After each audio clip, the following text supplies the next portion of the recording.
Okay, so as mentioned, okay, for those who have missed out, okay, we will be doing a lot of drawing today. So some of the illustrations are on the book, some of the illustrations are not on the book. So I will let you know, okay, when to jot down notes and when to copy and when to possibly skip them. Okay, so with that, okay, I'm about ready to go. We are at 9 o'clock right now, and no, this is not the right screen.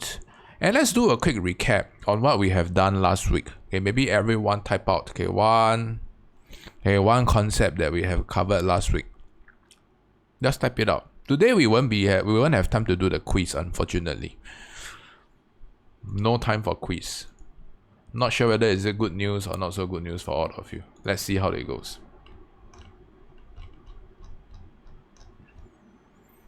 Yeah, I mean, obviously, okay, it's a recap on tax and subsidy, right? So what have we learned? Consumer producer surplus.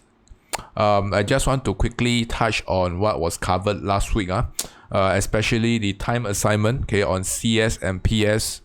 It wasn't that good.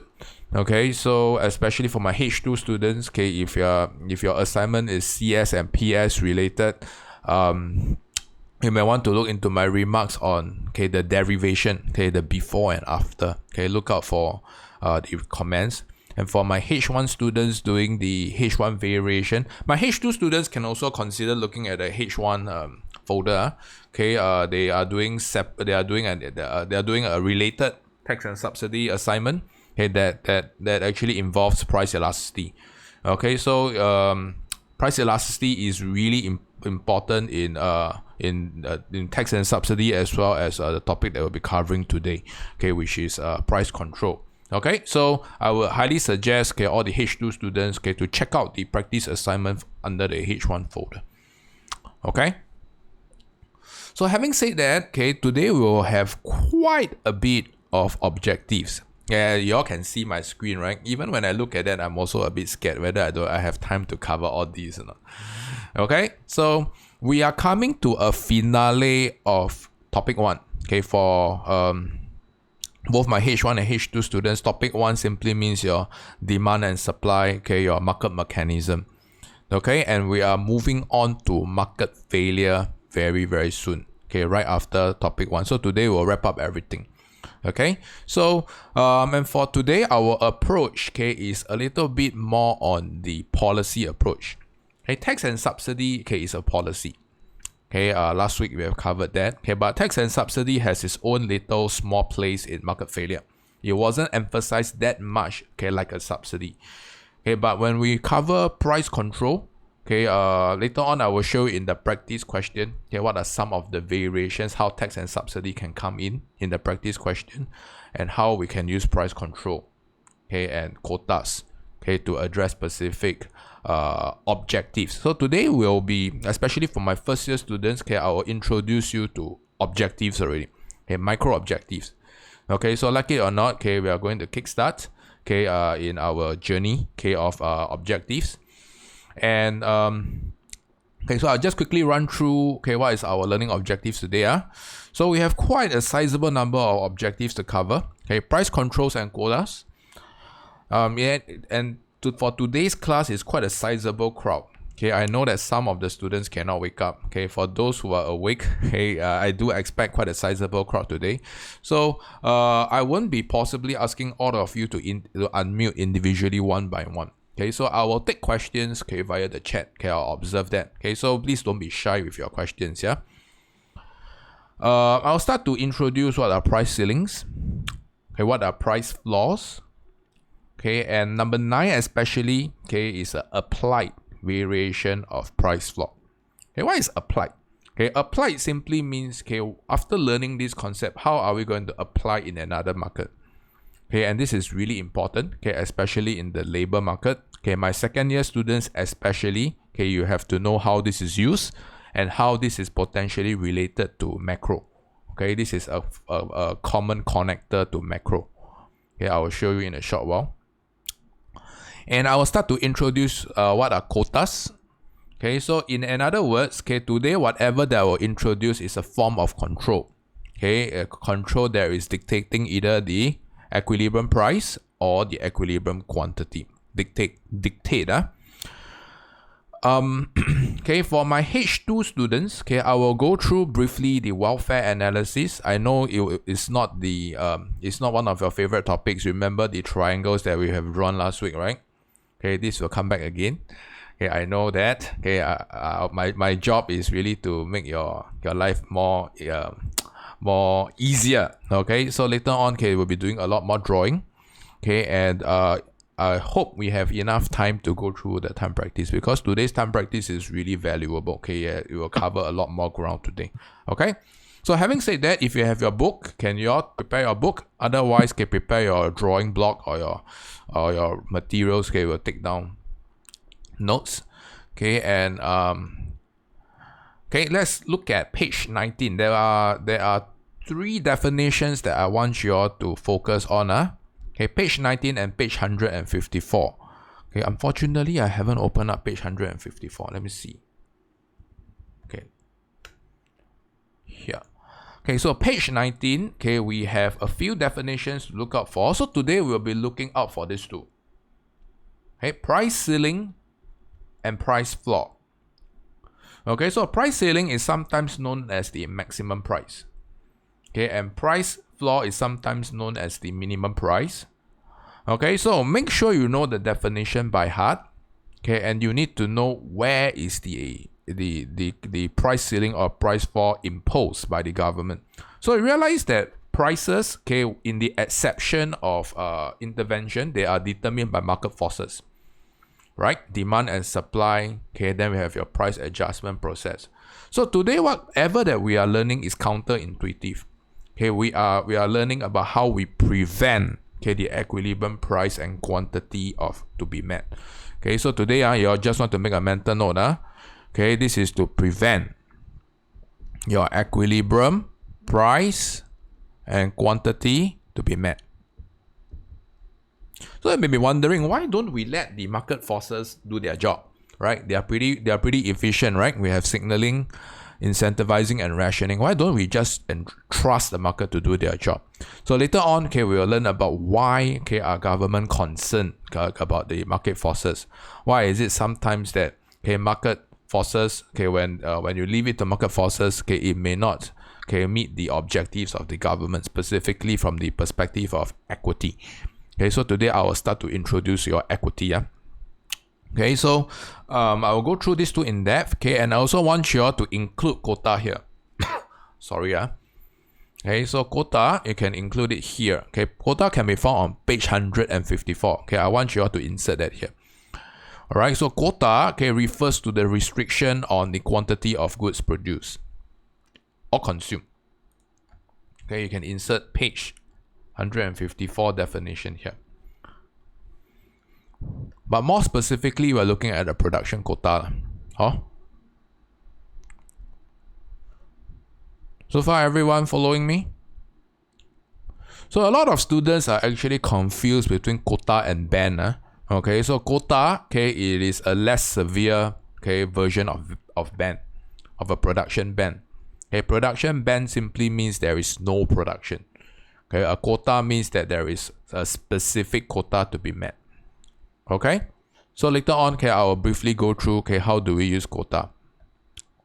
Okay, so having said that, okay, everyone, okay, I would like you all to look out for page 23. Sorry, this is not the right page. Okay, page 23. Okay, so I would page 23, we already have the diagram. Okay, but I would encourage you all to join me in drawing. So this is highly encouraged. Okay, if you don't draw, okay, you are not going to practice in your drawing, and you're not going to know how to draw them in exams. Okay, watching me drawing doesn't mean that you know how to draw. Okay, because this is my career, this is my job. Okay, this is not your career and not your job. All right, but you have an obligation to go to national exams. Okay, so this is what I would suggest. Okay, so first of all, okay, let's determine the objectives of price ceiling first. Okay, so if you look at page 23, okay, I will cover the objectives and the diagram illustration together. Okay, so page 23. Okay, so you can see that what are the purpose of a price ceiling. Okay, so you can see that primarily, okay, this is to protect consumers. I want you all to highlight and bold this. Okay, protect, okay, and consumers. Okay, protect consumers from what? Okay, so you can actually see here. Okay, I'm just going to draw it right now. Okay, and then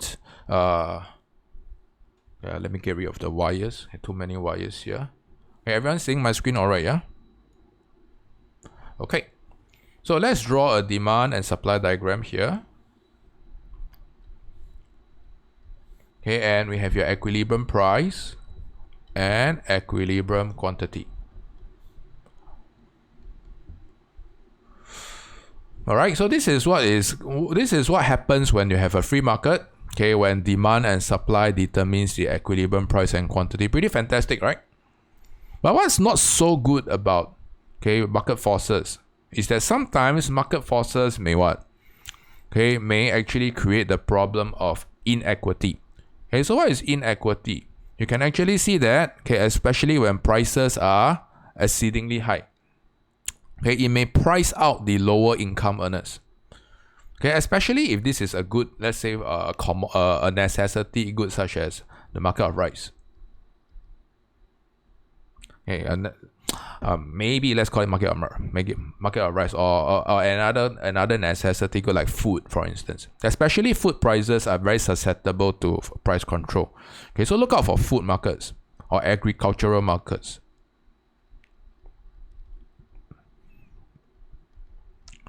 Okay, so you can see that, let's say when price is exceedingly high, you can see that some of the lower income earners are actually affected.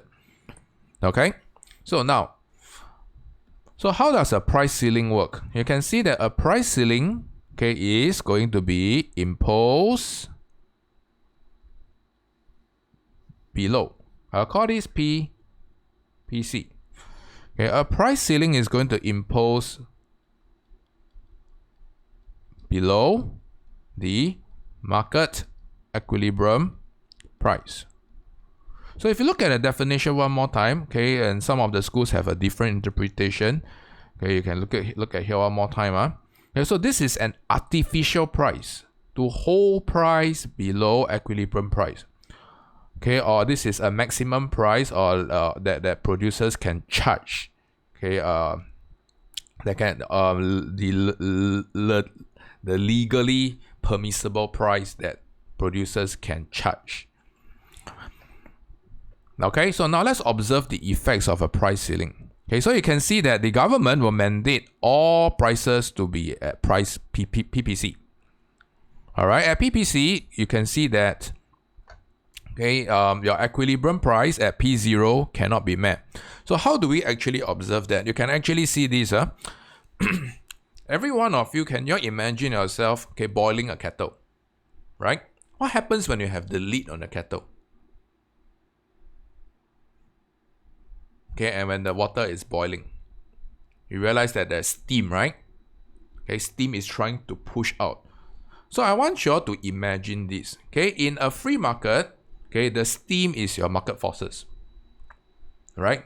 So the steam will actually, is your invisible hand to allocate scarce resources. When there's an excessive increase in demand, the steam will be your upward pressure on price. Is everyone following me? But now when you impose a lid on the kettle, what are you telling? What are you telling the market to do? You are telling the market that the steam is not permitted to be emitted outwards, right? So you can see there's a build up, on steam down here. So this is what we call a maximum price. You can see that there are invisible pressures all along here that is and because of the maximum price, the market cannot clear. Anything higher than PPC is illegal, right? And anything above PPC, if the government finds out that they are charging a higher price than PPC, what happens? Then you may be legally answerable, right? Why are you charging a higher price? Why are you charging the consumers a higher price? So this is how I want you all to learn price ceiling.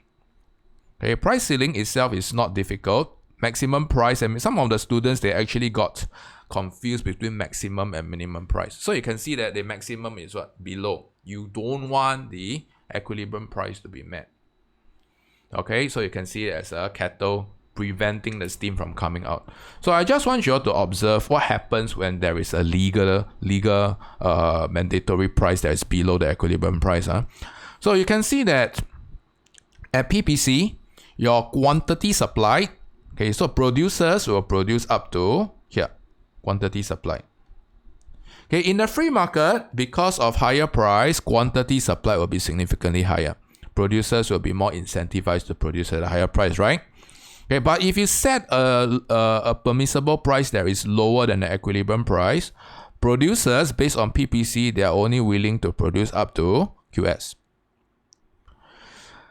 Okay, and when we can see that because of a lower permissible price, the quantity demanded will increase. Okay, from Q0 to QD here. Why? Because of lower price, quantity demanded, okay, will be higher. This is law of demand. So we can see that, okay, in the means of, let's go back to the objective. Remember, okay, a price ceiling is primarily imposed to protect consumers, okay, from exceedingly high prices, right? So you can see here, why is it on food especially? Okay, food as a staple, okay, you realize that if prices goes up exceedingly high, okay, this will create social instability. So these two terms are usually used together. Necessity goods, right? You want to, okay, protect consumers from exceedingly high price for necessity goods to ensure there is social stability. Okay, and another term that you want to consider down here, okay, is to promote equity. Okay, so this is one of the few times that I'm starting to introduce your concepts. Okay, what is equity? Okay, equity concerns fairness of resource distribution. Okay, so you can see that sometimes at P0, okay, the lower income earners will be priced out of the market, especially lower income earners.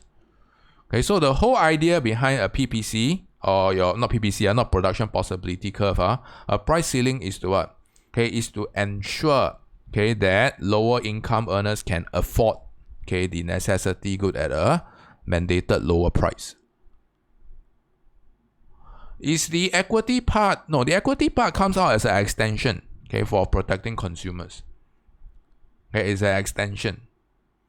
Okay, so equity will be your first objective that you will be encountering, okay, for my first year students. Okay, the other one is efficiency. Okay. So we can see that, okay, the objective behind price ceiling, okay, is to protect lower income earners, okay, guaranteeing them a lower price for staple foods like necessity, right? Is everyone following me? Okay, but, okay, it's going to create a problem. What problem does it create? You can see that at PPC, okay, because the market fails to clear at P0 and Q0, this creates a problem. Okay, so the problem will be a shortage. Okay, so producers, okay, will not want to produce anything higher than QS, right? Okay, they are not incentivized, okay, because this is the highest permissible price they can charge. Agreed? So you can see that because of a price ceiling, this will create a perpetual shortage on goods and services, right? So a perpetual shortage down here tells us what? Okay, this is not efficient. Later on, okay, we'll look at the efficiency part. Okay, so far everyone good with the unintended consequence? So in a diagram or in drawing itself, I have quickly shown you three things. Number one, okay, what is the objective, okay, of price ceiling? Okay, is to protect lower income earners. Okay, P0 may be too high. Okay, maybe too high for lower incomes for lower income earners.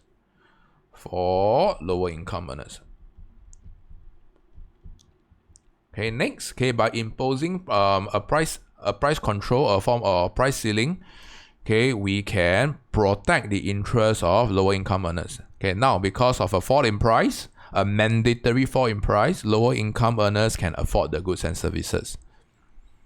Okay, but at the same time, you can see that for every policy that you use, it creates another problem, right? So the another problem that we actually see here is this will create a shortage. So what other problems are going to come out, okay, other than a shortage? Let's look at page 23. Okay, I want you all to copy this. Okay, for the third point, okay, it's going to be shared between price ceiling and price floor. So you can see that, okay, earlier on we see that there's going to be a shortage. Okay, the market fails to clear. Okay, it's going to lead to an inefficient outcome. And the next part is it may lead to a black market. So a black market itself is a concept that is poorly explained by a lot of students. So let me explain what is poorly explained by a lot of students. Okay, a lot of students, okay, will tell me that a black market will occur because this is what the school notes tell you, right? But they will fail to use the diagram to explain how a black market will occur. So I'm going to show you through a diagram. Okay, I hope you all can utilize this, okay, in your own writing. I'm not sure whether today black market will occur or not. I'm not really sure. Okay, you have to use it as you deem fit. So how does a black market occur? Okay, a black market occurs, okay, when there is what? Okay, lack of control. In other words, okay, when the government impose a price ceiling, but they are not able to enforce that. Okay, poor enforceability. It normally comes with enforceability, right? So when there is poor enforceability, this actually incentivizes producers to what? Okay, they will hoard the goods and services. Hoarding means that they will keep. And what do they do with the scarce goods and services? So you can actually see here. So you can see that producers, okay, are willing to produce up to QS, right? Is everyone seeing that? Now, I want you all to map it upwards. You can see that at QS, okay, we can actually see this is the maximum consumers willingness to pay. Is everyone seeing that? Okay, so the small little x here, okay, maybe I'll put it a red x. It tells us this is the consumer's maximum willingness to pay at QS. And so what will this creative producer do? Okay, this creative producer will say that, hey, since I know that, okay, the consumers are willing to pay at this rate X, let's say we call it price A, why not I charge the consumers at price A? Since goods are already scarce, especially this is food resource, right? Okay, so in other words, okay, the producer is going to completely bypass, okay, the price ceiling that's imposed by the government because of poor enforcement, okay, and they are going to charge an exorbitantly high price for consumers. How much is high? Okay, PA is the maximum, okay, that the consumers are willingness to pay. So if the producers, okay, can uncover the consumers willing to pay, okay, they will charge at PA. So now, is it good for consumers in this sense? Okay, remember the intent of price ceiling is to protect consumers, right? Okay, but you often see that price control, such as price ceiling or price floor, they will create an unintended consequence that worsens the problem. So this is one of the often issues that you see.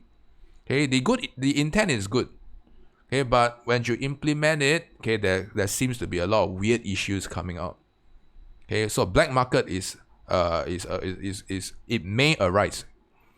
So when you explain black market, okay, you need to illustrate the significance of PA. Okay, PA tells you what? Okay, this is what happens when the consumer hoard their goods and services. Okay, and start charging consumers, okay, a black market price. Then you got to illustrate that consumers are going to be worse off instead of better off. So don't simply tell me that black market will occur full stop. If you full stop, I'll full stop your marks. Okay, enough. Okay, you want to score more, you go further. Okay? So another thing that you want to be concerned about. Okay, so this is probably one of your first few times experiencing limitations of policies. So today our approach is probably problem-solving approach. Okay, for my first year students, okay, last week tax and subsidy, I didn't go through much about the problem-solving approach. This week we are going to adopt a different mindset, problem-solving. Okay, so for problem-solving, you have to know that the objective is what, and what are the limitations. And for limitations, especially for my first year students, okay, I would suggest you all to break it down into these two frameworks. Okay, you can look into Okay, what are the constraints? And what are the unintended consequences?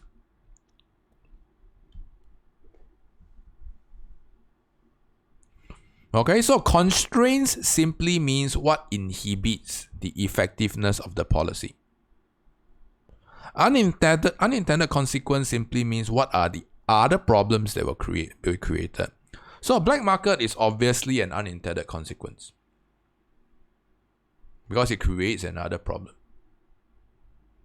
So now let's look at constraints. Okay, so what is a particular constraint, okay, of your price ceiling? So we can actually see that the effectiveness of this policy actually depends on your price elasticity. Okay, so to be more exact, what are we depending on? Okay, so you can actually see this. I'm just going to redraw this diagram. Okay, let's see if I can redraw this diagram.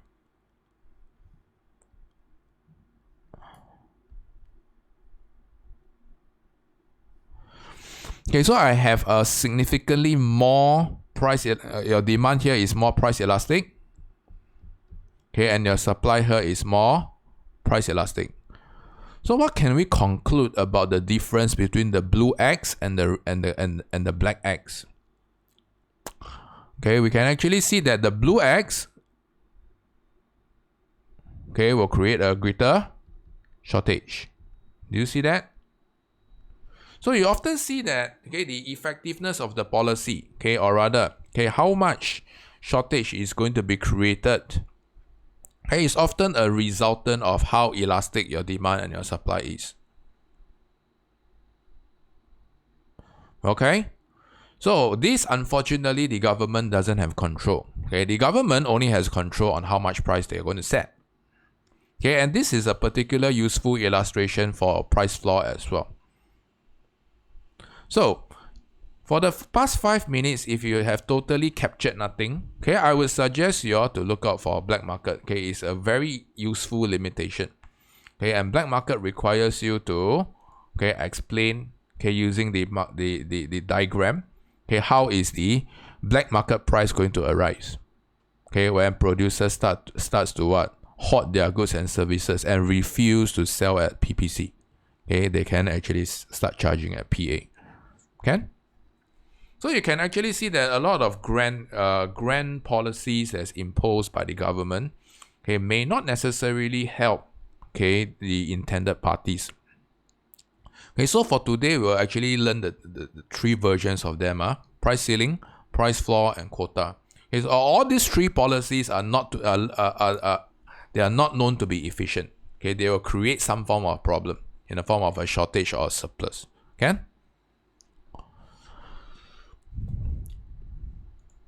Okay, so I'm going to move on to the next part, okay, about price floor. Okay, so you can actually refer to page 23. Okay, so page 23 itself, the objective wise, you can see that price ceiling and price floor, they are often the opposite. Okay, what is the opposite? Okay, meaning to say, if price ceiling is to protect consumers, okay, price floor is to stabilize price and to protect producers. Okay, so please jot this down. Okay, so if price ceiling tells us that, okay, this is the maximum price that, okay, is legally permitted, price floor tells us that this is the minimum price. Okay, remember, you can only impose a maximum price below the equilibrium price. Okay, maximum price means that you don't want the equilibrium price to be reached. If you impose a price ceiling on top of the equilibrium price, it don't make sense because P0 can still be reached. Is everyone following me? So you have to understand what is effective and ineffective price ceiling. Okay, your price ceiling, okay, or your kettle, okay, your kettle lid, you want to put it as low as possible. Okay, you don't want to leave the lid so high that all the steam come out, right? Okay, and you are still going to reach your equilibrium price. This is something that you don't want to reach. Okay, so likewise, okay, a price floor or minimum price, okay, is going to be set on top. Okay, so I will explain the objectives together with the drawing itself. So I would suggest all of you to join me in drawing. Okay, like I've said, okay, this is my career. I have been drawing this a donkey times. When I draw means that whatever that I draw doesn't mean that you will understand. Okay, so this is what I would suggest all of you to join me in drawing.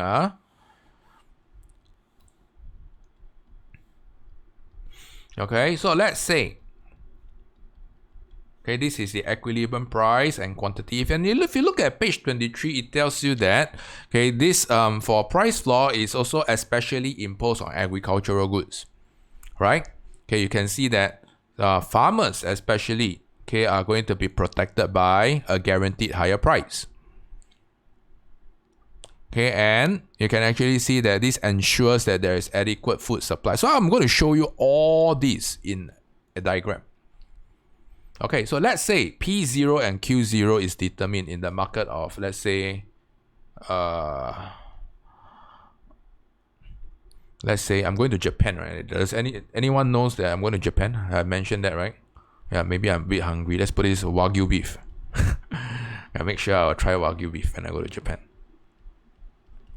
Okay, now we have the market of Wagyu beef, right? Okay, so we know that, okay, for Japanese farmers especially, okay, they are known to be especially supported by the government. So how does the government support them? So for instance, they deem that, okay, the price, okay, of farmers, they deem that the price of Wagyu beef is priced too low. Okay, and there is insufficient production of Wagyu beef. Okay, what can the government do?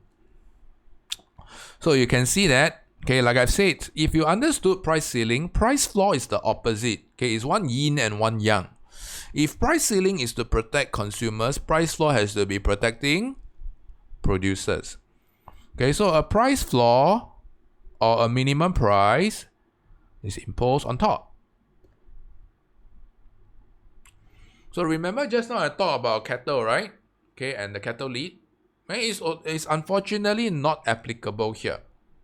Okay, but you can actually imagine yourself, okay, maybe sitting, or maybe, okay, right now all of you are grounded, right? Seated on a chair, right? Okay, the chair prevents you to what? From falling, going down to the floor, right? It acts as a support. So I want you all to observe, okay, if you were to remove your chair, what happens? Will you be able to see what Mr. Teo is writing? Exactly. So your bum is on your, okay, price floor. Okay, on seated, right, supported on a chair. Okay.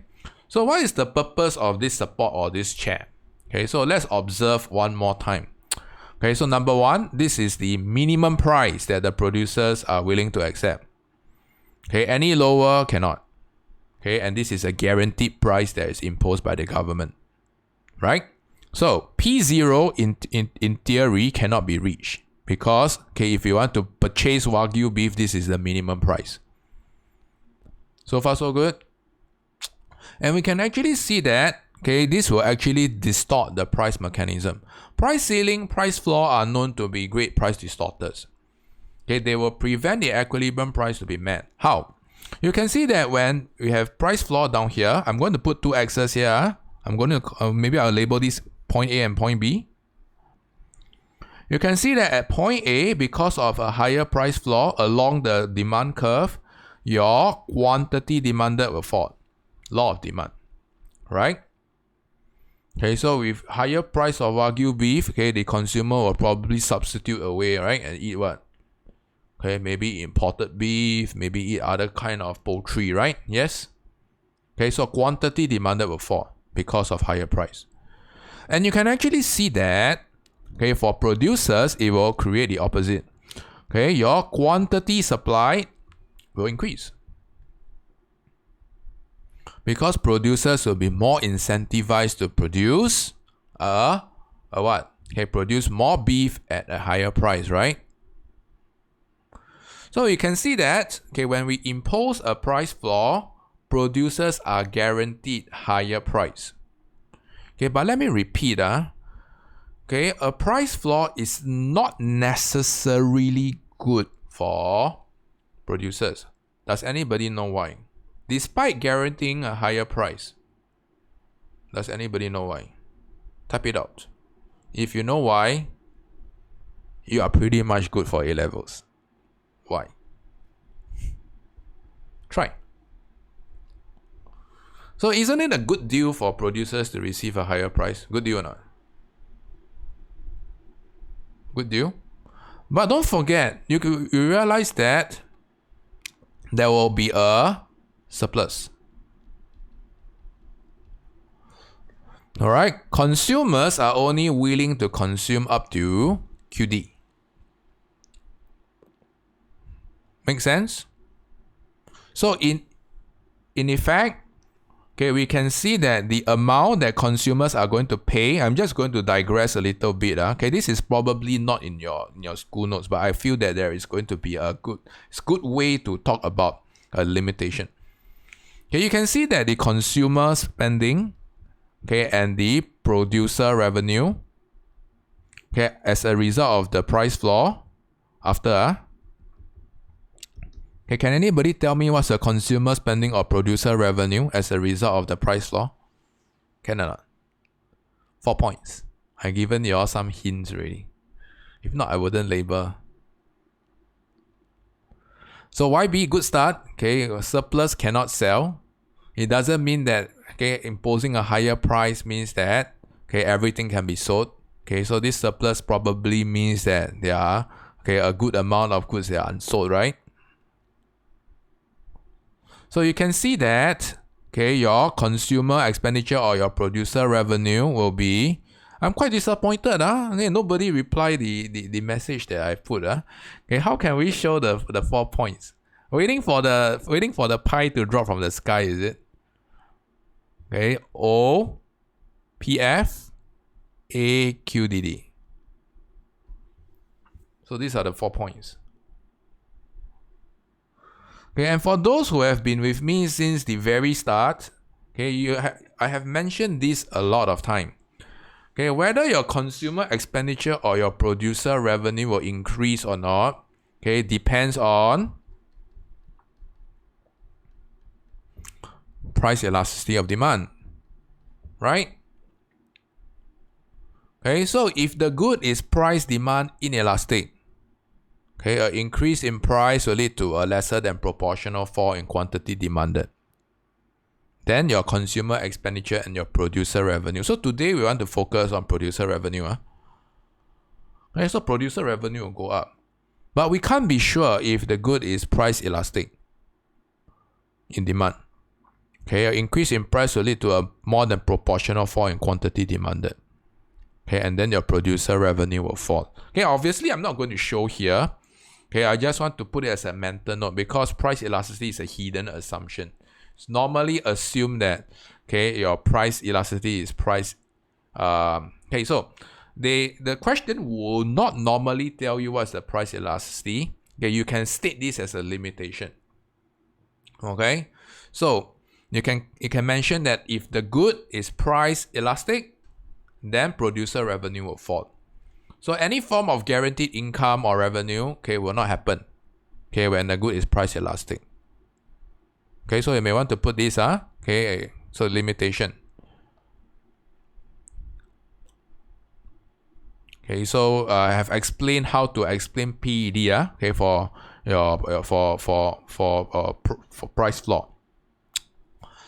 Okay, so I'm just going to quickly touch a little bit more. Okay, so you can see that a guaranteed form of price is not necessarily a good deal, right? Because we don't know what's the price elasticity.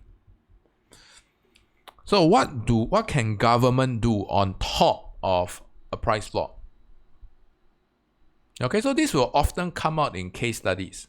You often see that the government, okay, they know that there's a surplus, right? Okay, and if they know that producers are not necessarily better off, okay, the government can often what? Absorb the surplus. What do they do? What do we mean by absorbing the surplus? It simply means that the government, okay, I'm just going to draw a hypothetical line here. Okay, is going to acquire all the surplus. So when the government acquires all the surplus, then for sure we can see that your producer revenue will go up a lot more. How much more? Okay, so the amount of surplus, okay, will be QD to QS, right? So in other words, the producer's revenue will be guaranteed at the green rectangle, which is a pretty good deal, right? Which is a pretty good deal. So this is how you see sometimes what you learn in theory doesn't reflect well in case studies. Okay, case studies will often give you a more a practical approach. Okay, why is the government on top of having a price floor? Why are they what I've mentioned earlier on is what we call a minimum purchase. Okay, so the government will actually acquire all the surplus. So you have to look out for concepts like this: minimum purchase or buying out the excessive stocks. Okay, so whichever it is, okay, whether the government comes in again, okay, to intervene by buying more, or the government just imposing a price floor, okay, we can actually see that what are some of the problems created. Okay, so this will weaken incentive to innovate. Okay, because producers know that they are guaranteed a higher price, right? And in sometimes, okay, they are guaranteed a higher form of revenue when government promises to purchase all the goods and services, right? So you can actually see that will the producers choose the lowest cost production means to produce? Okay, they won't, right? They will be happy with producing goods and services that they are used to in a wasteful manner. And you can also see that, okay, because of a price floor, okay, the market will allocate more resources in producing, okay, goods and services. For instance, you can actually see here, okay, so you can see that because of a price floor, okay, quantity supply goes up a lot more, right? So this is what we call a wastage of resources. Okay, because this is going to inevitably create a surplus and nobody is going to buy them. What happens when nobody is going to buy them? Especially it's going to be perishable. Remember, we are talking about agricultural stocks, right? Okay, agricultural stocks and goods are known to be perishable. What happens if they are perishable? Means they have a finite shelf span, right? Agreed? Okay, and with a surplus, it means that a lot of goods and services will go to waste. And they are often, as a last resort, acquired by the government.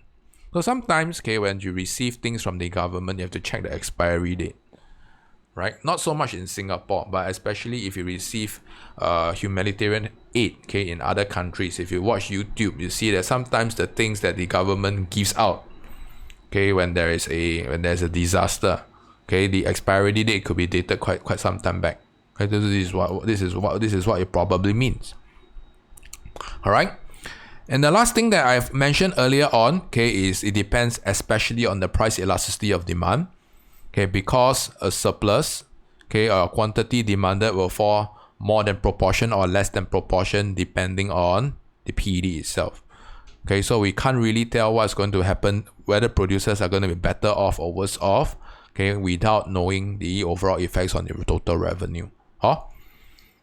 So you can see that price elasticity is really important. It comes in and out, okay, silently, and you don't even know, okay, whether it's present or not, right? So you must have the wisdom to correctly apply them. Okay, how do we know that it's present? Okay, most of the policies, tax, subsidy, price controls, and all of them depends on elasticity. Okay, so if you master elasticity, you can master all the policies very well. Yeah. Yeah, I've covered the limitations of price floor, so I'm going to move on. Okay, so this is probably the hardest part. Okay, after this, we'll go for a break. Okay, so price floor has different application. So earlier on, we have applied it on agricultural goods. And we see that for agricultural goods, this will lead to an inevitable surplus of goods and services, right? Wagyu beef. Yes? Now, okay, I'm going to change this, okay, a little bit. So we are no longer concerned about agricultural goods. We are concerned about what? Wages. Okay, so this one important. It's not in your notes. This one please copy. And for my second year students, all the more you should copy. Okay, because I'm going to show you how this is going to be related to standard of living. Okay, so what are wages? Okay, wages is what we call your price of your labor, right? Agreed? Okay, so what constitutes to your price of your labor? Okay, then we are going to go through the labor market. Okay, so your labor market, we have your demand for labor. I'll call it DL. Okay, and when we can, I just briefly illustrate. Okay, so you don't need to know the mechanism of how to derive the demand curve. Not necessary. You just need to know the concept behind. So number one, okay, we know that demand of labor, okay, is constituted by firms. Firms are mainly going to procure labor for goods and services, right? And we can see that on the y-axis, this is your price of labor. And the x-axis is the quantity of labor. So what does it tell us? It simply tells us that when wages falls, okay, let's go down. Okay, so this is what? Law of demand. Quantity demanded for labor will increase, right? Because of lower production costs. Okay, demand for labor is going to go up. So all we need to know is this. Demand for labor is going to be constituted by firms, and this follows a downward sloping demand curve. The lower the wages, the higher the quantity demanded for labor. Okay? So I'm going to show you the applied variation. Okay, I don't have a lot of bandwidth to cover the derivation part. And we have your supply of labor. Okay, so supply of labor is constituted basically by households. Right? So you can actually see that your household, they will follow this principle. Okay, so let's start from here. So when wages goes up, okay, if you are a household or if you are unemployed or if you are looking for a job, okay, would you be more incentivized or less incentivized to find a job when wages goes up? Okay, obviously you're going to be more incentivized to work harder, right? Okay, so we can predict that the wage, okay, or rather your wage and your level of employment will be positively related, okay, because of your law of supply, okay, for your, especially when we're talking about household. So all we need to know in this diagram is this. Okay, we have demand for labor, we have supply for labor, and we have the equilibrium wage and equilibrium quantity or equilibrium level of employment. So this is all we need to know. Okay, we just need to know the applied variation. We don't need to know the derivation. Okay, we just need to have a brief understanding who constitutes to demand and who constitutes to supply. Okay, firms will form up the demand. Household will form up the supply for labor. So now, okay, you often find minimum price, okay, a concept that is not very familiar, right? Okay, but you probably would hear about minimum wage before. Anyone here haven't heard about minimum wage? So likewise, okay, if you know minimum price, this is the applied variation. Number one, minimum wage. Okay, minimum wage means what? This is the minimum wage that producers will have to pay, okay, in order to hire a household, right? So now, make a guess. Where do you think is an effective minimum wage? In other words, okay, where do you think is a minimum wage going to work here? Higher or lower than W0? Type it out. So just now somebody asked, what does the government do with the excessive stock? Sit on that, stop piling. Hey, wait till it goes expire. That's why there's a lot of expired goods and services. Or goods, especially. Okay, sorry I missed out. I was too engrossed. Okay, so you can see that a minimum wage is only effective when you put it on top. Right? So no workers will complain, okay, of a higher minimum wage. Right? They'll definitely ask for more. Right? W0 will probably be too little for them. But for producers, a minimum wage will tell you what? Okay, probably higher production costs. Okay, so later on I'll explain the effects. So number one, we have to get this clear. Where to impose the minimum wage? the minimum wage is probably imposed on top of W0, okay, because W0 is probably too low.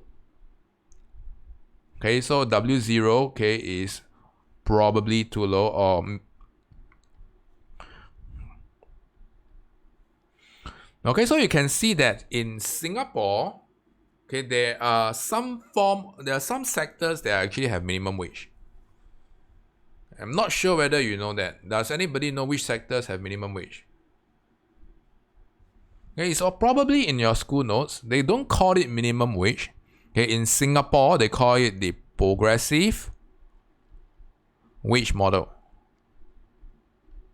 or PWM.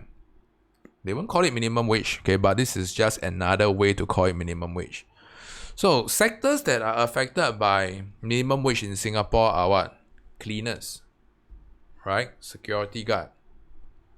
I'm not sure the full list of jobs that are subjected to progressive wage model or minimum wage. But why is there a progressive wage model or minimum wage for these sectors? Then you have to ask yourself, okay, is it because that the wages offered are too low? And who forms this? Who forms, okay, the bulk of people who's employed in these jobs? Okay, the lower income earners, right? Okay, or the low skilled workers. Okay, so you can see that the low skilled workers or the lower income earners, okay, when they are stuck in a job, okay, provides them with very low wages. Okay, can they make a living? They can't, right? Okay, so a minimum wage serves to protect the income of whom? Type it out.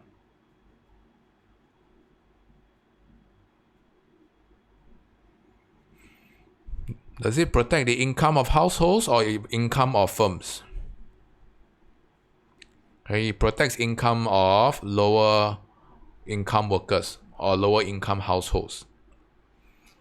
Okay, so for whichever price control that you look at, you have to take a side. You have to know which side are you at which side are you betting against. Is everyone clear? Okay, so in this case, we are taking the perspective and perspective of households. Okay, we are betting against firms. So you can see that with a minimum wage, okay, your quantity demanded for labor will fall. Because of higher production costs, firms will probably want to hire less labor, right?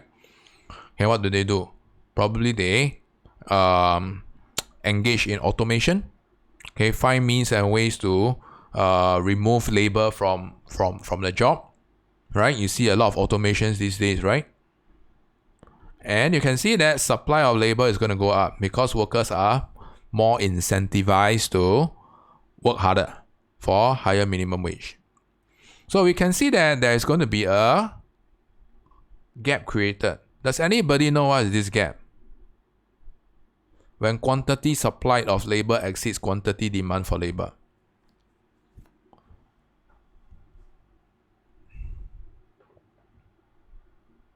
Does anybody know? Okay, so we have learned that in micro, earlier on, this will create surplus, right? Okay, a surplus of workers in the labor market that cannot be cleared. We know that if we were to remove the minimum wage, okay, the equilibrium wage and quantity can be met. Okay, there will be a downward pressure on wages. Okay, but the downward pressure cannot be elevated. Okay, there will be perpetual downward pressure. Okay, so this is what it means with a minimum wage. Okay, it prevents the equilibrium wage from being met. So in this case, we are not talking about surplus, we are talking about unemployment. Okay, my second year students, you find you find unemployment familiar, right? Okay, so this itself is not your classical three forms of unemployment. Okay, it's not structural, it's not frictional, it's not demand deficient. Okay, so if for my second year students, you may want to put this as classical unemployment. Okay, there's a proper name for that. Okay, a classical unemployment occurs when there is minimum wages. Okay, so some of the macro repercussions that you can see is what? Okay, cost push inflation. Okay, for my second year students, you can put this down. Cost push inflation. quantity supplied exceeds quantity demanded. So there's a surplus of workers. Okay, but the surplus of workers, okay, we won't call it surplus, we call it unemployment. Okay, the term is equivalent, okay, but there's a more pinpoint illustration of what is a surplus of workers. Okay, surplus of workers who cannot find a job means what? Unemployed, right? Okay, so we are looking at unemployment. So for my first year students, okay, you probably will find this a little bit this concept a little bit strange. Okay, but we move on to second year, okay, we'll talk more about that. For my second year students, okay, you may want to quickly pen some of the things that I'm going to jot down here. Okay, problems that's going to be created. Cost push inflation. Okay, because of higher wages. Right? Okay, and because of an upward shift of your SRAS, okay, your actual growth will actually fall as well. Okay, you can also relate to standard of living, okay, especially for the lower income earners. Okay, the standard of living for lower income earners will be better off. Okay, material standard of living for lower income earners.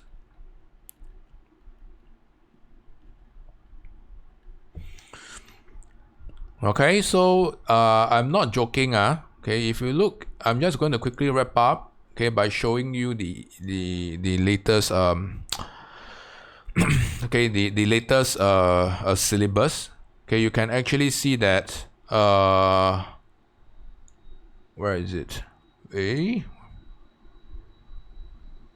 Here. Oh yeah, correct. On top. I forgot. Labor market. Where is it?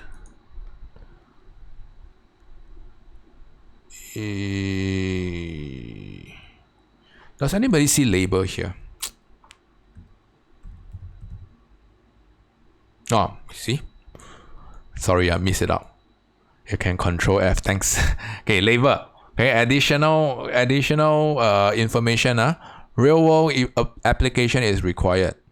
Okay, same for H1. Real world application is required. Okay, so this is just the applied variation. I've seen this been tested several times already. Okay, so good luck for whoever that doesn't know how to approach this question. Okay, so I am going to move. Should I move on? Okay, I'll cover one last one. Okay, simple bit. Okay, and after that, okay, we go for a break. Okay. So the simple bit, okay, is what we call a quota. Okay, so what is a quota? Okay, what is the objective of a quota? Okay, so remember, our earlier siblings of price ceiling and price floor, okay, serves a very clear signal. They don't want the equilibrium price to be met. Yes? Okay, prevention of equilibrium price to be met. Okay, so when we look at this particular sibling here, okay, all we are concerned is we don't want the equilibrium quantity to be met. Okay, so this is the slight difference. Okay, the earlier two, okay, we don't want to meet the equilibrium price. For quota, we don't want the equilibrium quantity to be met. Okay, so I'm going to show you in the diagram illustration, okay, what is a quota like, or where is a quota likely used, okay, and what are some of the limitations of quota. Okay, so please join me. This one is not in the book, so please copy this down.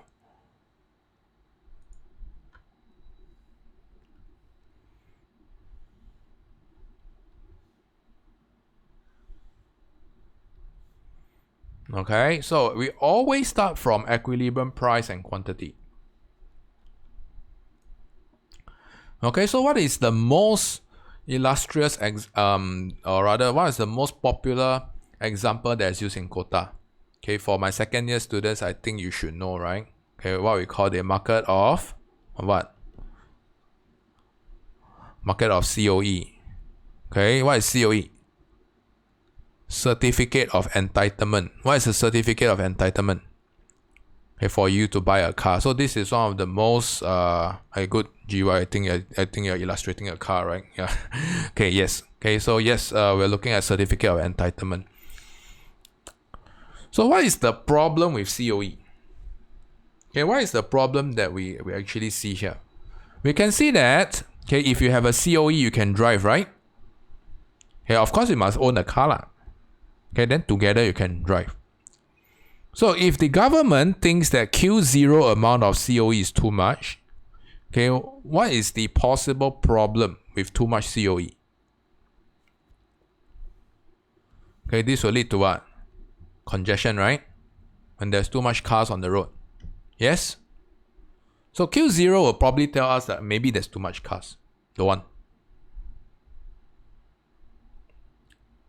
So what can the government do? So remember, this is where your elasticity concept comes into the picture again. Okay, so a government, okay, a Singapore government can restrict the quantity. Okay, so a restriction in your quantity will affect your supply curve. And it will make your supply curve perfectly inelastic.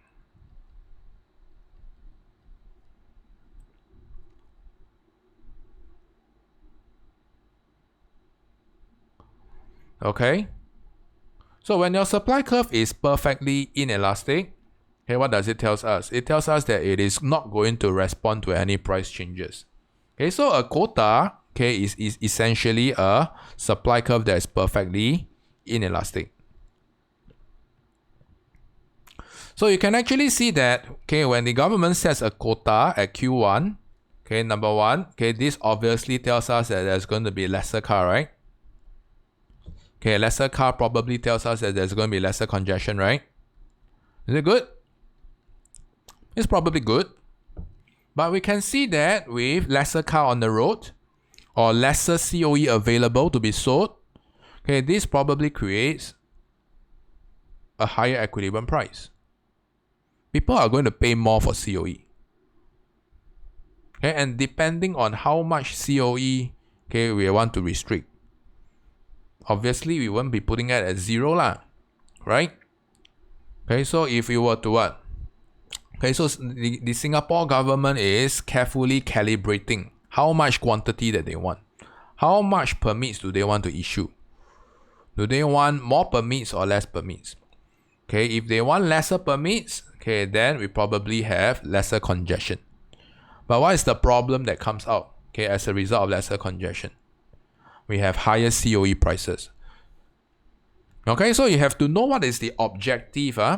Okay, so for quota, it is to restrict production of goods. Okay, and in this case, for the market of COE, okay, the intent is to what? Okay, is to manage congestion.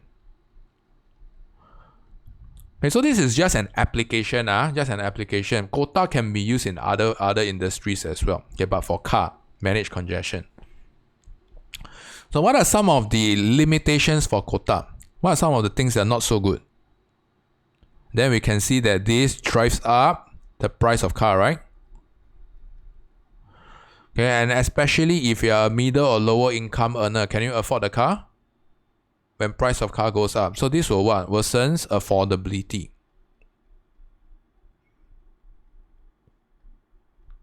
Okay, especially lower income earners. Okay, and for my H2 students, okay, there is additional concepts that has been introduced, okay, in your syllabus. Okay, I will probably introduce this briefly. Okay, it's called a sunk cost fallacy. Okay, I think some of you has been asking me, where's firms and decision? Sorry, I'm looking at the H1 side. Okay, I just want to bring up for those who are taking new syllabus. Okay, you need to know. Okay, sunk costs and awareness of sunk cost fallacy. Although this is applied on the firm's perspective, okay, I'm going to show you how consumers are going to be affected by sunk costs. Okay, you can put here sunk cost fallacy. So what does it actually mean? So for instance, okay, let's say if you were to afford, okay, the car and the COE at P1, right? Now, you got it at an exorbitantly high price. Yes? So would you let your car stay parked in the car park, or would you drive your car more often? After you have paid for the good. Think through. Let's say if I have afford a BMW, right? Okay, I paid 100,000 for the car, okay, and maybe for the COE. So now, with the car, Would I be driving it more or driving it less?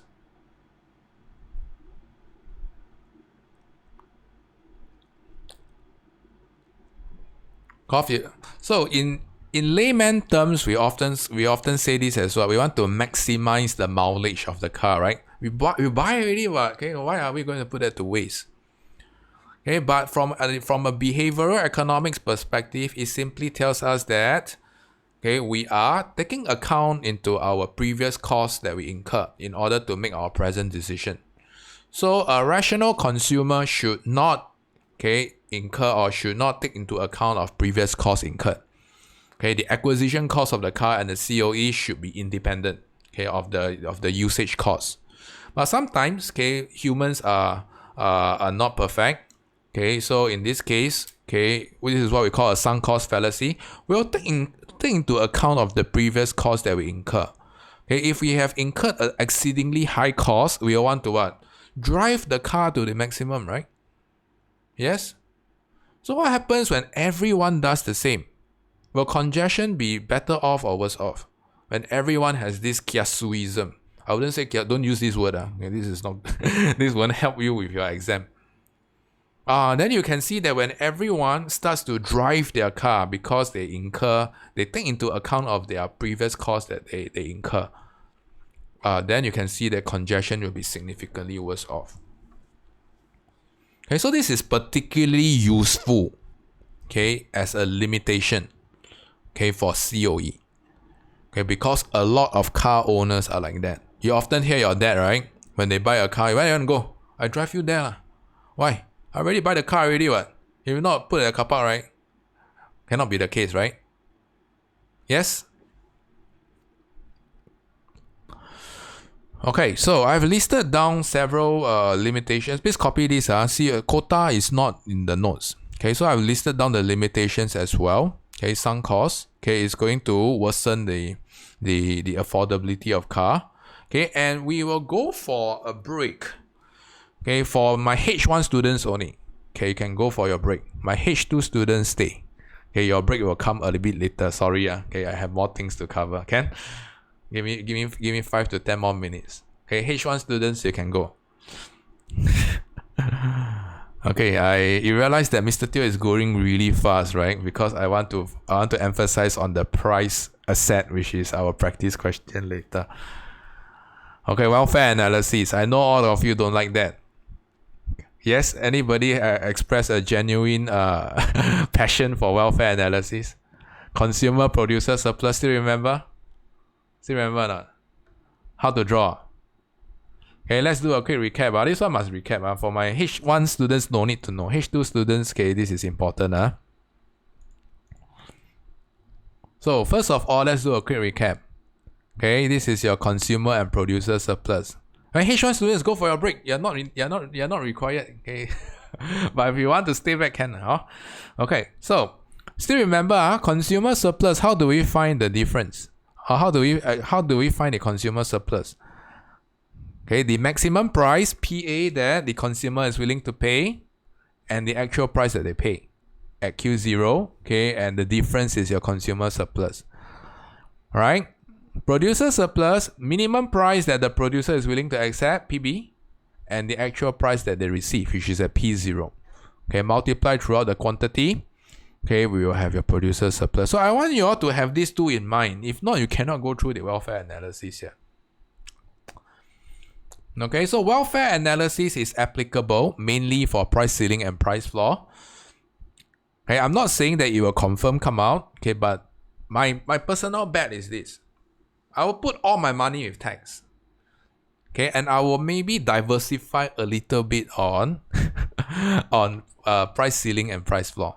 The last one to look out for is subsidy. Last one to look out for. If you want to study in this order. Tax, then price ceiling and price floor equal weightage. After that, subsidy. Clear? Now let's go through.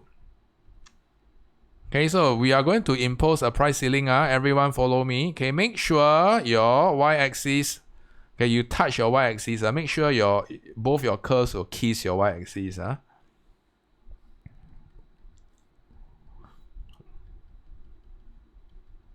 Okay, equilibrium price and equilibrium quantity. If I'm blocking or for some strange reason you can't see, can you inform me please? Can I?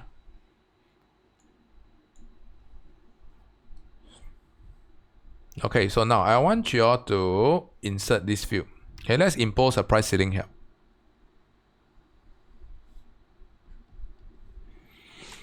Okay, so we have your quantity supplied, quantity demanded. Okay, we have your shortage.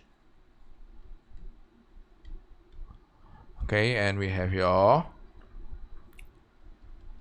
equilibrium price and equilibrium quantity. This is your theoretically your black market price. I call it price of black market. Theoretically lah. Okay. So now I'm going to label. Okay, listen carefully, follow me closely. I have a triangle A.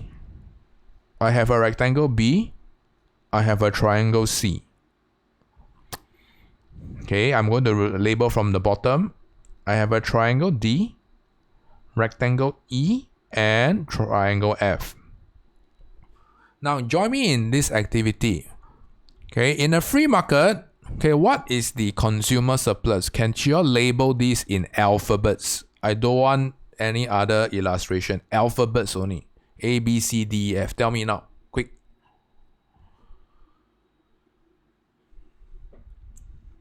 If you understood what I covered last week, this should be a given.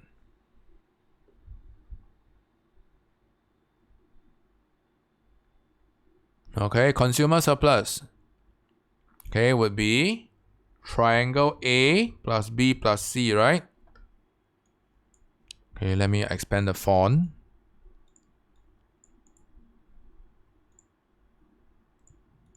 Okay, A plus B plus C. Okay, this is exactly the same as what we seen earlier last week. Maximum price that the consumers are willing to pay, actual price that they paid at P0. You see that? Okay, now let's extrapolate here. Okay, maybe I won't call this PBM. I'll call this PA and PB. Okay, PA and PB are. Okay, so PA is the maximum price that the consumers are willing to pay. The actual price that they paid at P0, the difference will be ABC. Clear? What about producers? Okay, minimum price they're willing to accept is at PB. Actual price that they receive is at P0. The difference between PB to P0 across your quantity will be DF. Okay, so your total society surplus will be A, B, C plus D plus E plus F. It's exactly the same as what we did last week. Exactly the same for the free market. Yes? So if you don't get what we covered last week, I suggest you rewatch the last week's consumer and producer surplus. Otherwise, you'll find it's particularly confusing. Okay, it will lead to more confusion. Now, the only difference between last week and this week is last week there's government. This week, no government. Right? There's no tax revenue involved.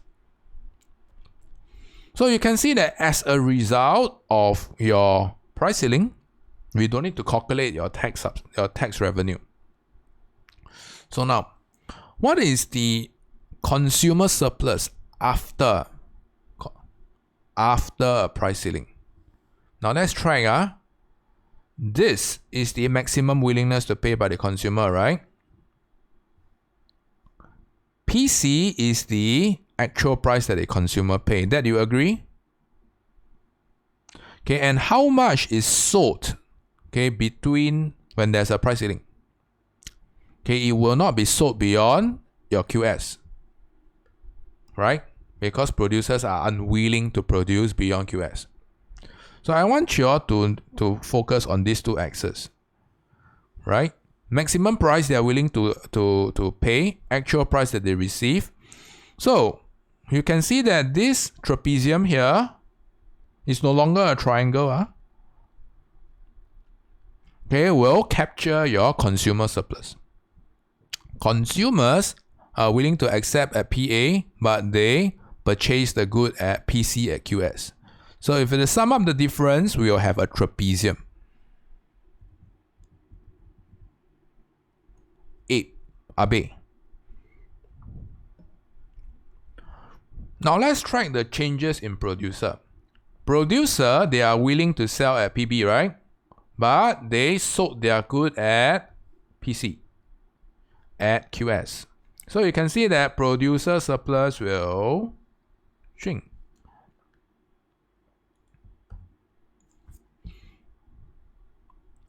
Society surplus, all we need to is to sum up the total consumer and producer surplus. We'll have a society surplus will be A plus B plus, A plus B plus D plus E. Okay, so we just need to account for the blue and the red trapezium. Everyone following me? The blue trapezium and the red triangle. So now let's track the difference. Let's do a horizontal tracking. For society surplus, okay, if you were to sum it up from the left to the right, what do we see? Okay, how much society surplus is left? Or what's the change in society surplus? Can you all tell me? Do a horizontal summation, like what we did last week.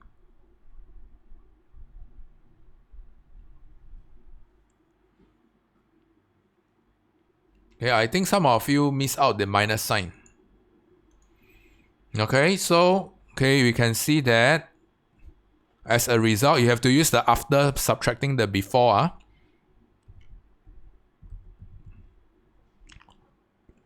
Okay, we will have a missing C and F as your society surplus. These two will be missing.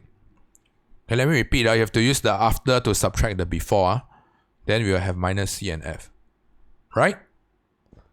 So how do we validate this and what does it mean? Number one, let's go through the vertical illustration. Okay, we are done through horizontally. Let's verify what is minus C and F. Now let's look at column row by row. Okay, for your consumer surplus, we can see that there is what? A loss in C, but a gain in E, right? Yes, so far so good. A loss in C and a gain in E. What does it tell us? You have to explain this in words. So the consumers are losing C because of what? They are going to consume at lower quantity QS. Nothing is sold beyond QS. Previously, they consumed at Q0. But now they are forced to consume at a lower quantity. Why do they gain an E? You realize that E comes initially from the producers, right? Because consumers are guaranteed a lower price. Guaranteed a lower price. So you have to explain the significance of minus C plus E.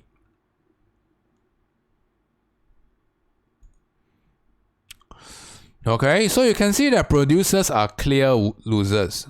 Producers will lose out E and F directly.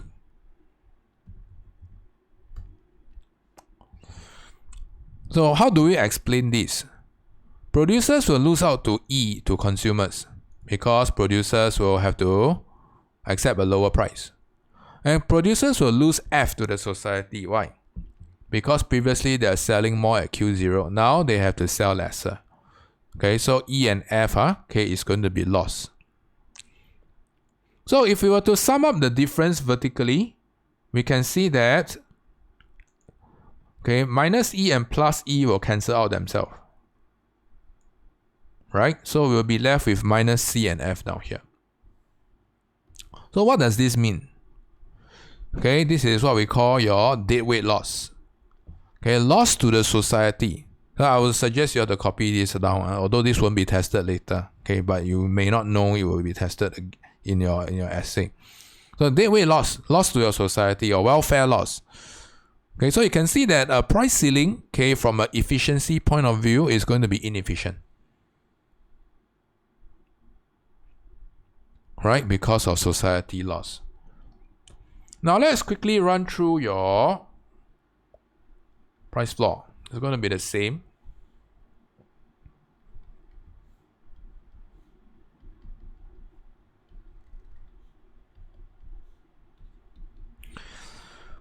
So we are going to impose a price floor on top. Right? And we have quantity demanded will fall significantly more. Quantity supplied will increase significantly more. And let's go through this again. We have PA and PB. PA is the maximum willingness for consumers to pay. PB is the maximum willingness for producers to produce. Minimum. Okay, so A, B, C, D, E, F. Okay, so has anything changed before? Nothing has changed before, right? Sorry. Here, all we need to is just to copy and paste. Not sure why I cannot copy and paste though.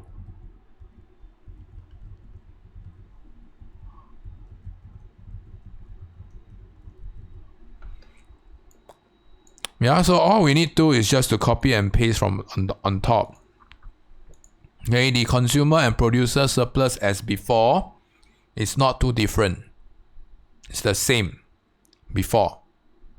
Now, here's the changes. I want you all to track consumer surplus after. Can you all tell me what is the consumer surplus after? Type it out. As a result of a price floor. Try. So it's all about tracking before and after. How much do they pay? And where is the so-called equilibrium quantity? So you can see that consumers are forced to pay a higher price at PF. Right? So this is the maximum willingness to pay at PA. This is the actual price that consumer paid. Okay, and consumer are not going to pay beyond PF, right? Quantity demanded will not exceed PF. Okay, triangle A. What about producers? Minimum willingness to accept at PB. Okay, the actual quantity that is sold at QD at a guaranteed higher price. Do you see these two axes? Minimum price that they are willing to accept, actual price that they receive at a higher quantity QD. Okay, so this trapezium will represent consumer producer gain or producer welfare.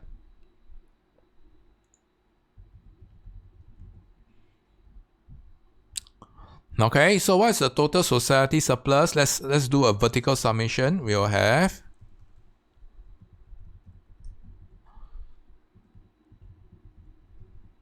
ABD, right? Okay, so if you were to do a horizontal summation, we can see that the society surplus is going to be same. Worse off, minus C and F. Okay, everyone following me? Okay, it's the exact same illustration as on top. But the explanation differs slightly. Now let's verify this. Okay, through a vertical summation. Okay, so we see that your consumer surplus. Okay, what is the change in consumer surplus? Can anybody tell me? How should we fill the cell here?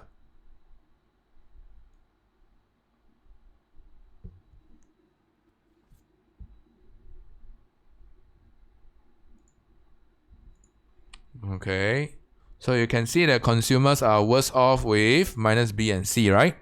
Why? Because they have to accept a lower quantity. That's why they lose out C, and they have to pay a higher price. That's why they lose out B. Producers, on the other end, okay, are going to experience what? Number one, okay, you can see that producers. Let's find out the change. Okay, what is the exact change down here?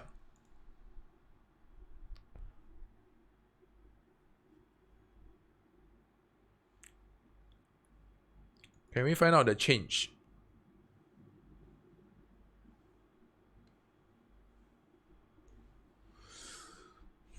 So all we need to is just to use the after, subtract the before. Okay, so you can see there's a positive B. Okay, E will cancel out one another. Wait, will E cancel out one another? Okay, D will cancel out one another. Okay, and F will be a negative. Okay, so what does it explain here? Okay, you see, this simply tells us that the producer will gain B because, okay, they are going to sell the consumer at a higher price. Instead of P0, now I sell the consumer at PF. Why is the producer losing F? Because they have to accept a lower quantity sold. Instead of Q0, we sell at QD. There's a surplus down here. Okay, nothing is sold beyond the surplus. Is everyone following me? So this is the maximum amount sold down here. So if we do a vertical summation, we will have what? The B's will cancel out one another, right?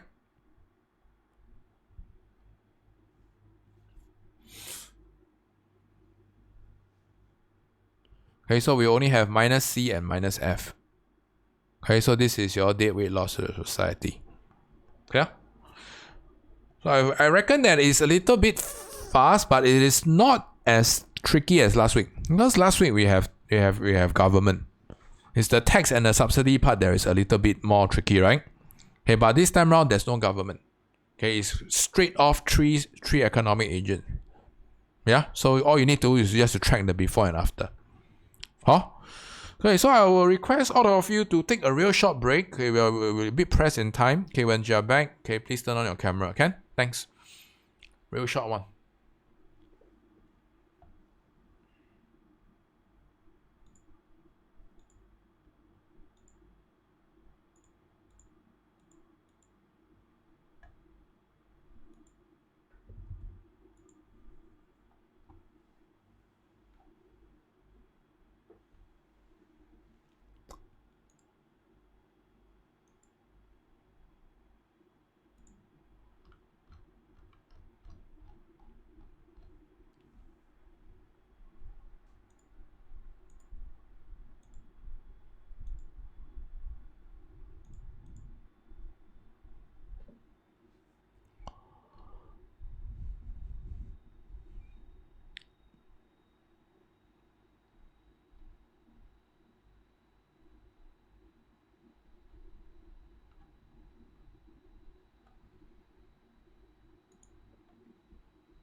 All right, I'm so sorry to interrupt your break, but we have to start. We're running a bit short in time. So everyone, you should be seeing the same question paper.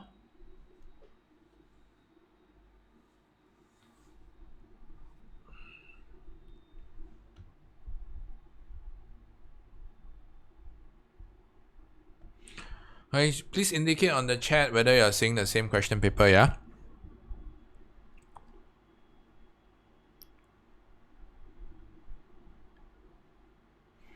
Okay, so the H2 and the H1 side should be seeing the same question paper. Alright, okay, so I will kickstart, okay, with how are we going to approach this question. I probably won't have time to ask you all to do outlines, so I will give you my outline. Okay? So, how are we going to approach this question? So, please take down notes, otherwise you'll find it particularly confusing. So, this is the context. You can see that price of drugs are costly, okay, making poor people unaffordable. And unaffordable to many poor people. And so using the case evidence, okay, suggest or discuss whether a price control would be the most appropriate way to make drugs more affordable to consumers in India.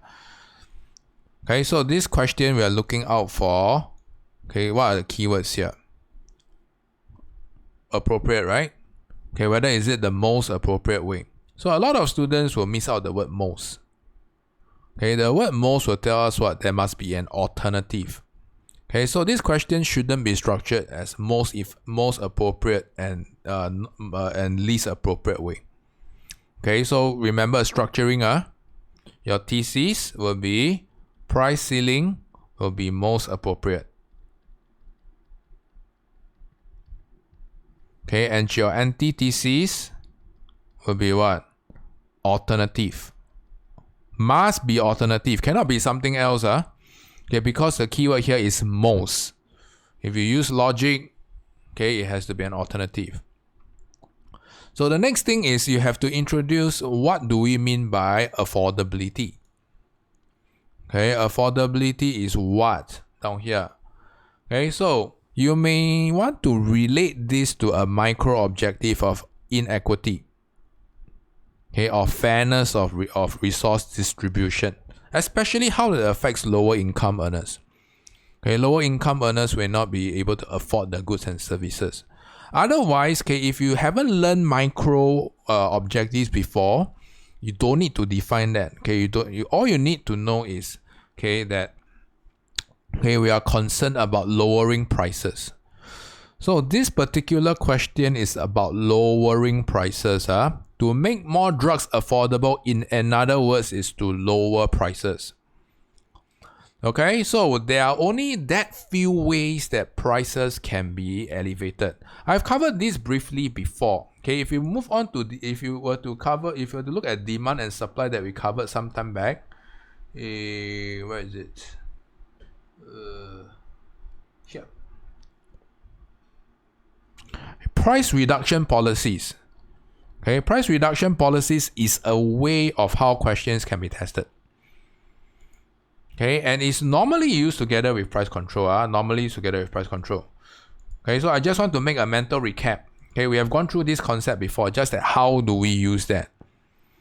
Okay, so in a nutshell, all you need to look out for, okay, is this. Okay, so they have already stated a thesis. Your thesis is a price control or price cap.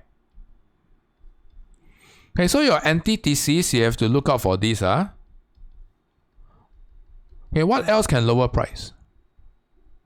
Okay, if using a demand and supply framework, it has to be what? A fall in supply, right? Sorry, an increase in supply of drugs, or a fall in demand for drugs. Okay, only these two can satisfy this equation of a fall in price. Either or. Okay? You want more hints, or you think this is good enough? More hints. Okay. So for price ceiling, okay, later on when you illustrate this, you got to illustrate the diagram and how it works. How it works is exceptionally crucial. Okay, you got to illustrate how is your initial price achieved. How is P0 deemed as unaffordable? How is a price ceiling going to be enforced? Where? Right? Okay, and what happens when price ceiling is imposed? Who is going to benefit? Okay, all this must come out in words and try not to use the answer key. Okay, so if you have understood what I have said for the past 10 seconds, you should have roughly gotten the framework on how to illustrate how it works. A lot comes from diagram. And please don't start your diagram as your first paragraph. It's very annoying to see diagram first. Alright, intro first.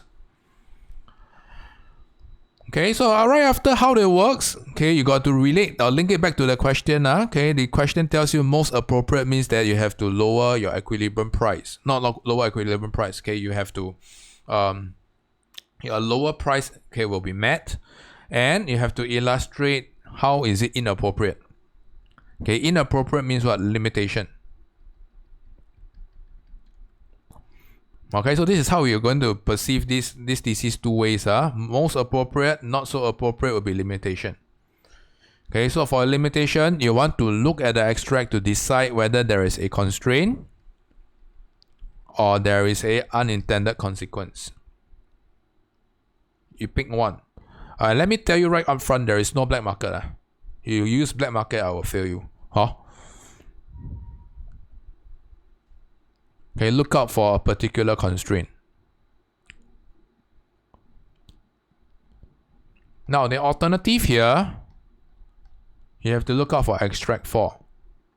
What are compulsory licensings? Okay, so I just bring out the alternative here. Compulsory licensings. Okay, how does it work? Compulsory licensing works like that. You can see that in this case, okay, compulsory license to be issued to local farms to produce low price copies in India. In other words, okay, they are allowing the local firms, okay, to copy the branded drugs. Remember, okay, in this case, in the extract down here or the preamble down here, it is implied that branded drugs are costly. Okay, lower income earners cannot afford. So, with compulsory licensing, this will lead to an increase in supply of generic drugs. I call this GD. And I'm not going to complete the whole framework for you, but you have to connect the dots on how supply of generic drugs will affect price of branded drugs. Okay, I will put it here. Okay, am I blocking? My head is blocking. So you fill up this black hole yourself. So what is the relationship between generic drugs and branded drugs? Figure it out yourself. Okay, I've given you all enough hints. If not, I might as well write the essay for you. Okay? Limitations. You can go through the 2C's approach. Okay, so we have a constraint and an unintended consequence. Either one. So I've given you how it works, okay, especially for the alternative, because this is not a price control. Okay, this requires you to use market mechanism to explain. Okay, this one I did not write it out because just now I've already explained. Okay? So for my stronger students, I would suggest you all to close up the gap with a synthesis. Only for my stronger students. Okay, so you have to evaluate, okay, which policy is better off or worse off. Better, which policy is more appropriate and why. Justify why. Okay, for students who are still figuring out, at least get your thesis and try your antithesis. This must be 100%. Okay, no reservation. Okay, this maybe 50 to 70%. Can try. Okay, if you have any other alternative, you can also try. It doesn't necessarily mean that you must use what Mr. Teo give you, but only if you can find it from the extract lah. Clear? And for my stronger students, go for your synthesis. Don't miss out the last 2 marks. Okay? So, for students who are still struggling, maybe you take a peek at the answer key. I don't suggest looking too much because it's really not helping, okay, in your actual exam scenario. You want to take a look at the outline, sure. Okay, but don't use it like drugs, okay, because you'll eventually get addicted to that, can? So I will give you all 25 minutes to finish this assignment. Okay, meanwhile, I will go muted and I will record the answer.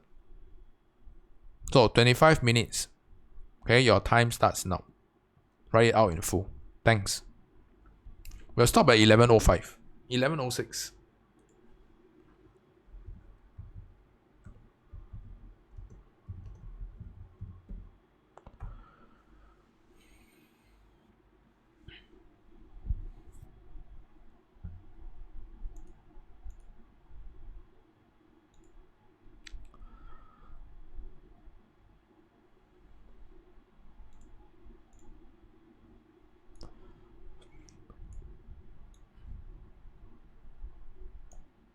Alright, everyone, welcome back.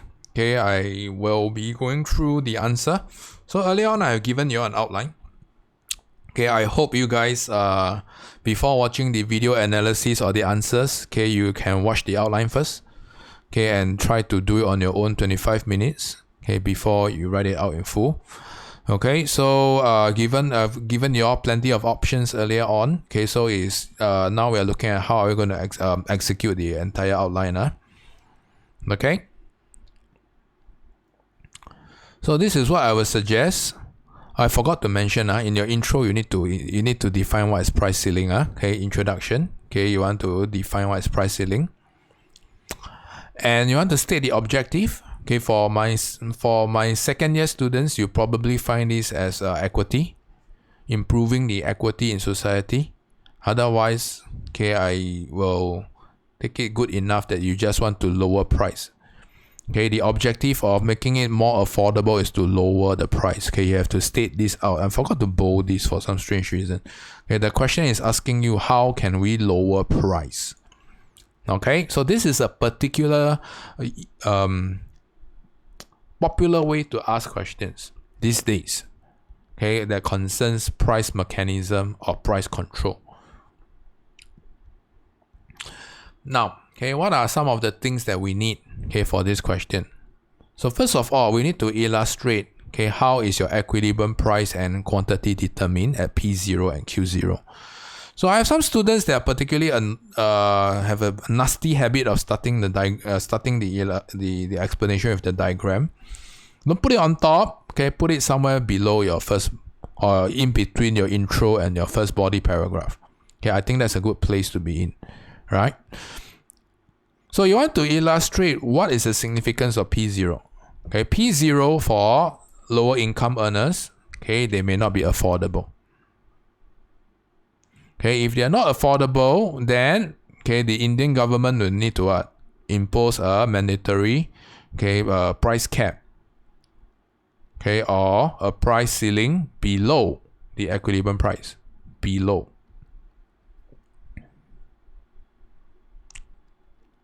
Okay, so you can see that what is the implication of a price ceiling? Drug producers will be legally bounded to charge a maximum price and not above it. Cannot charge above PPC. Okay, so you also want to state the effectiveness. It will only be effective below the equilibrium price, not on top. Okay, you have to state the effective equilibrium price ceiling below. Okay, so by mandating a fall in price, you can see that consumers will have greater affordability at PPC. Okay, so keywords to use: affordability or access. Okay, especially from the perspective of lower income earners. Okay, Now, unintended consequence. You can see that this will lead to a shortage. And the shortage mandates that some people will not be able to get hold of the goods and services. Only some lower income earners can get hold of the goods, but not all. Now, I want you all to focus on a further unintended consequence here that's stated in the extract. Because of the persistent shortage, a black market is not remotely mentioned in the extract. You use that, I will fail you. I already said that before. You have to learn how to apply.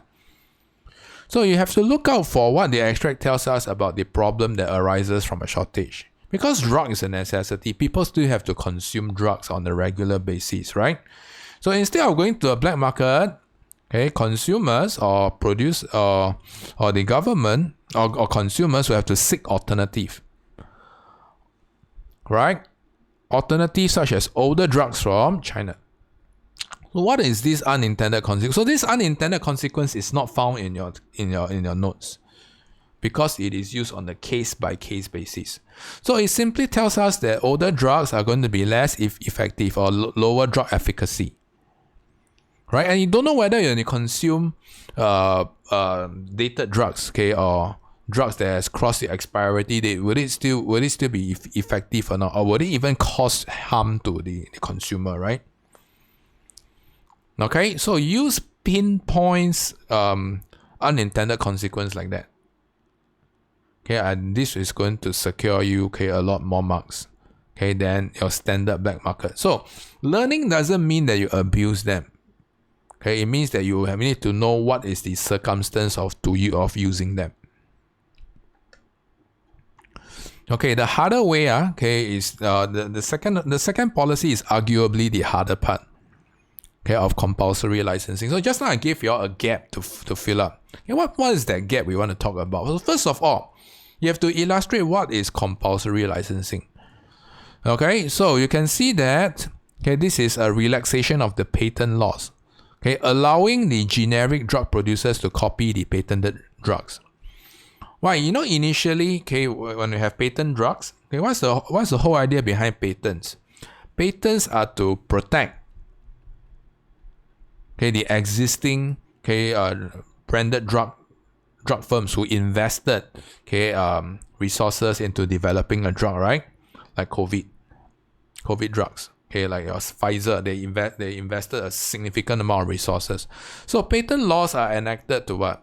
To protect the interests of people who took risks to develop new drugs. Because there's going to be very significant uncertainty risks, right? Developing doesn't mean that you are going to have a drug that's going to work.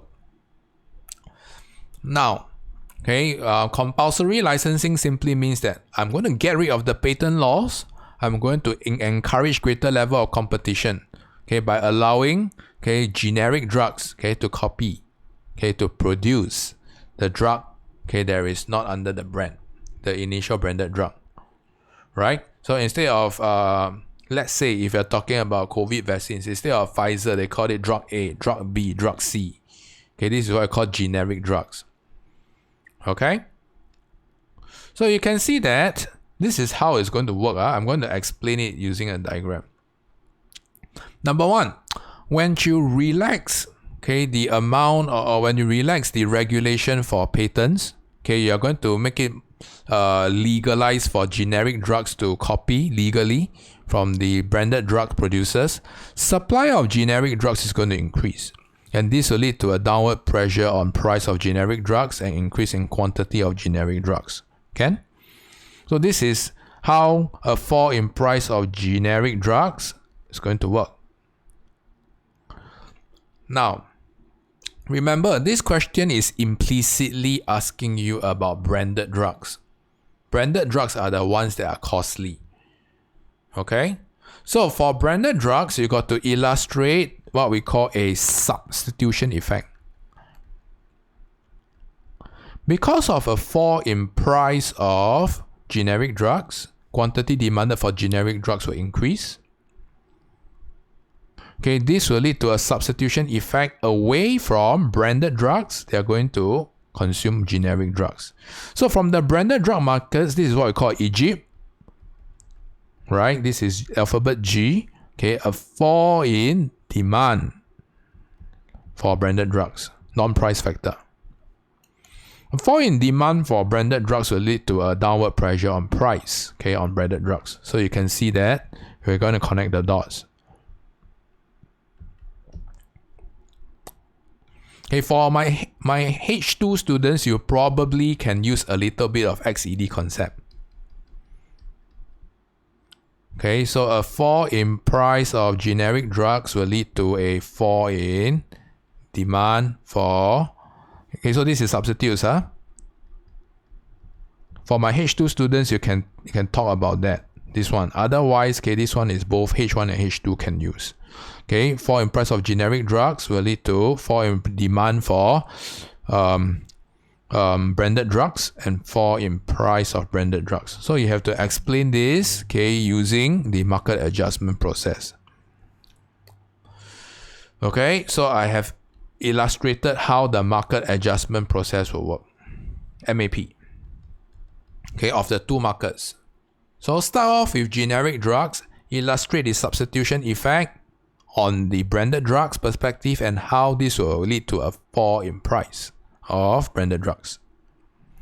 So you can see and link it back to the question. So the question tells you drug unaffordability for the branded drugs. Now, okay, you are going to have two new solutions. Number one, lower copy price of drugs. Okay, called generic or what we call copy drugs. Okay, price of generic drugs is going to fall. Lower price of branded drugs as well because of a substitution effect. So with these two prices falling, this will make drugs as a whole more affordable. Okay, limitations. Okay, so you can talk about the unintended consequence. You can see that when you have compulsory licensing or what we call relaxing of your patent laws, this will weaken incentives for future drug producers to incentivize them to produce new drugs. Why? Because they know that whatever drugs that I'm going to be produced is going to be copied or free ride by my competitors, right? So would you still want to undertake financial, would you want to still invest financial resource, and a potential uncertainty risk of not developing the drugs completely? If you know that others are going to copy your innovation and your work, you don't want, right? So you can see that if the new drug producers realize that their new drugs are no longer protected by patents, they will have no incentive to produce better quality drugs in the future. And consumers will be worse off with poor quality drugs in the long run.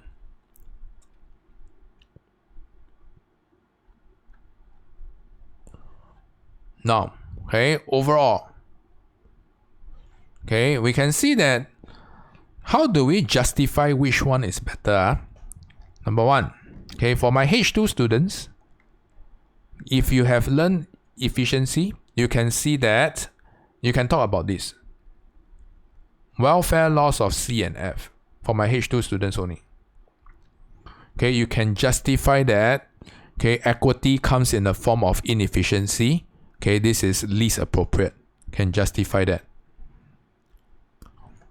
Otherwise, if you're not a H2 student, if you don't know how to use welfare analysis, then we can consider this. So you can justify that compulsory licensing is better off. Why? It targets two markets at a go. So you want to emphasize both markets will be affected. Both generic and branded drugs. Instead of branded drugs alone, that's going to be affected by price ceiling. Then you also want to go into, however, whether the two markets will be affected or not depends on the drug efficacy. What do we mean by that? So we know that there are some copy drugs that are not as effective, right? So if they are not as effective, then you will experience a lesser fall in demand, or what we call a weak substitute. For my H2 students, you will probably learn this under what we call a weak substitute. So the branded drugs will experience a lesser fall in demand. Okay, why? Because generic drugs is not a perfect substitute. And we can see that branded drugs, instead of falling from P0 to P2 initially, now they fall briefly. So branded drugs are still a bit more costly.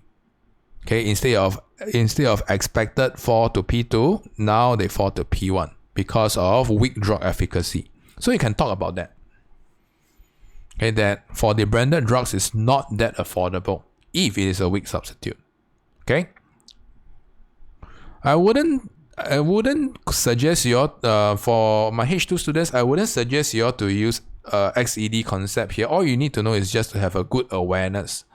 Okay, when to introduce XED values, when not to. I don't see the need to for this question. If you want, okay, you probably won't get extra credit. For my H1 students, okay, you can also make the same deduction. Okay, a drug that is of a weaker substitute, okay, will not experience a substantial fall in demand. Okay, they'll fall lesser. Can? So remember, the whole question is all about price. Okay, if price is not your objective of lowering prices, or how is it ineffective to lower price, I cannot give you the credit. Okay, so don't just merely stop short in explaining how it works, but go into the question objective of price affordability or lowering price. Okay, I do not see any subsidies in this question as well. Okay, so theoretically in the outline, a subsidy could work. Increase in supply. So this is where tax and subsidy comes into the picture. Normally, we'll look out for subsidy. Normally. Okay, but in this case, okay, a subsidy one is not present in the extract. So you should avoid talking about a subsidy. Okay? So with this, okay, I have come to the end of the answer breakdown. Okay, I hope all of you have good insights of how to approach this question. And if you have any questions for me, stay back and ask me. Okay, if you don't have direct access to me, you can drop a comment. Okay, and I will get back to you. Okay, so with that, okay, I'll see you. Thanks. Thank you. Bye bye.